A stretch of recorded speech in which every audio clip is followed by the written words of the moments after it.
Welcome to visual learning. इस video में हम समझेंगे स्केलर और वेक्टर क्वांटिटीज क्या होते हैं और इनका उपयोग कहाँ किया जाता है। कंप्लीट चैप्टर के लिए डाउनलोड कीजिए हमारा app visual learning. Download link description में दे दिया गया है।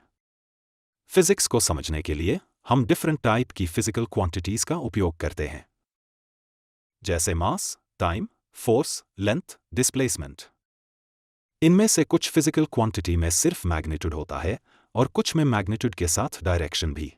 यहाँ मैग्नीट्यूड से मतलब यह है कि उस फिजिकल क्वांटिटी की मात्रा या वैल्यू कितनी है। एग्जाम्पल के लिए, मास एक फिजिकल क्वांटिटी है जिसमें सिर्फ भार है, जैसे 50 किलोग्राम, 100 किलोग्राम। वहीं दूसरी ओर फोर्स एक ऐसी फिजिकल क्वांटिटी है जिसमें वैल्यू यानी मैग्नीट्यूड के साथ डायरेक्शन भी है। एग्जाम्पल के लिए, अगर हम किसी ऑब्जेक्ट पे फोर्स अप्लाई करेंगे तो वो ऑब्जेक्ट एक पर्टिकुलर डायरेक्शन में ही मूव करेगा।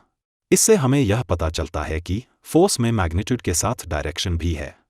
अब इन्हीं फिजिकल क्वांटिटीज को उनके नेचर के अकॉर्डिंग कैटेगराइज किया गया है, जिन्हें हम स्केलर और वेक्टर क्वांटिटीज कहते हैं।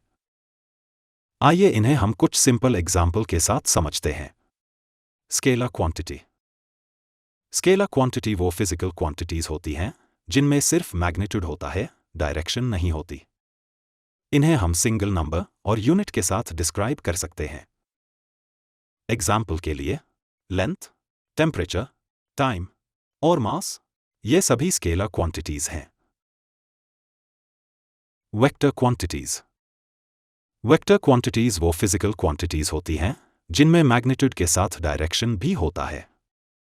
इन्हें ज्यादातर एक एरो से रिप्रेजेंट किया जाता है, जिसमें एरो हमें डायरेक्शन को बताता है।